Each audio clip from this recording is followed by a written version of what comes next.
Tikslas – prisišaukti Matą Buzelį į rinktinę. Rimo Kurtinaičio planuose vasarai iš viso maždaug 30 krepšininkų. Mindaugas Balčiūnas laukia visų pajėgiausių rinktinėje, o apie teismo bylas Roberto Javtoko sako nebežino nieko. Asociacijai Lietuvos krepšinis surengus metinę konferenciją daug dėmesio skirta moterų krepšiniui, nacionalinės krepšinio lygos problemoms, bet sirgaliams, ko gero, aktualiausias vienas klausimas – pamatinis. Ar žais Lietuva pasaulio čempionate? Planai siųsti maždaug 30 žaidėjų, kad susiplanuotų vasarą.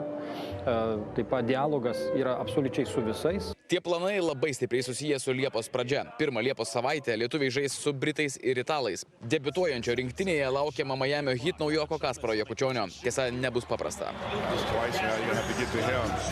Esame nuolatinėme kontakte su Heat klubu, su vadovais ir šiaip turime tuos sprendimus.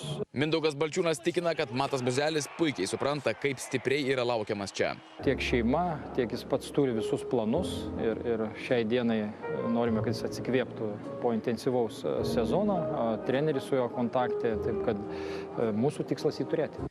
Asociacija vis dar bylinėjasi su Robertu Javtoku. Buvusiam krepšininkui etikos komisija skyrusi 858 eurų baudą, kurią buvęs kandidatas į federacijos prezidento postą mokėti atsisako. Žinokit, atvirai pasakysiu, nedalyvauju šitam procese. Nedalyvauju.